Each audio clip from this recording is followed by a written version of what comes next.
আসসালামু আলাইকুম রহমতুল্লাহ। প্রিয় শ্রোতা, রাস্তার ধারে, পুকুর পাড়ে, ঢালো জমি বা ঝোপ ঝাড়ে অবহেলায় অনাদরে বেড়ে ওঠা গাছটি আপনার কঠিন রোগটা সহজেই সারাতে পারে। আমার হাতে যে গাছটি দেখতেছেন এর নাম হলো শিয়ালমতির গাছ। আপনার আঞ্চলিক ভাষাটা কি নামে ডাকে কমেন্ট করতে ভুলবেন না। তবে এই শিয়ালমতি গাছের উপকারিতা হলো, এই দেখেন, শিয়ালমতি গাছ কিন্তু দুই ধরনের হয়। এই যে যেটা সাদা এটা হলো পুরুষের জন্য, যেটা লাল এটা হলো নারীদের জন্য। আপনি কি করবেন, শিয়ালমতি গাছের শিকড় নেবেন, যেটুক মাটির নিচের অংশ, এই যে শিকড় দেখছেন, এরকম আরো দুইটা গাছের শিকড় হইলে মোটামুটি আপনার জন্য পরিমাণটা একুরেট হবে। কতটুকু পরিমাণ নেবেন পরিমাণটা নির্ণয় করে দিলাম।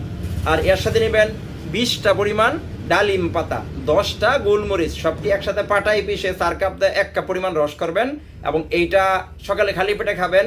আজকে খাবেন, কালকে গ্যাপ, পরের দিন খাবেন, এইভাবে একদিন গ্যাপ দেয় 1 মাস খাবেন, অর্থাৎ 1 মাসে 15 দিন খাওয়া হবে। ইনশাল্লাহ আপনার পায়ুপথের যাবতীয় সমস্যা, অশ্ব, গ্যাস, বগন্ধ, ফেস্টুলা, হারিস বা পায়ুপথে রক্তক্ষরণ, ইনশাল্লাহ টোটালটাই ভালো হয়ে যাবে। এরকম আরও ভিডিও পেতে যারা ফেসবুক থেকে দেখছেন আমাকে ফলো দিয়ে আমার পাশে থাকতে পারেন, যারা ইউটিউব থেকে দেখছেন এই চ্যানেলটি সাবস্ক্রাইব করে আমার পাশে থাকতে পারেন এবং এই ভিডিওটা শেয়ার করে অশ্ব, বগন্ধ, ফেস্টুলা, হারিস রুগীদের কল্যাণে একটু অবদান রেখে সদকায়ে জারিয়ার অংশ নিতে পারেন। আসসালামু আলাইকুম রহমতুল্লাহ।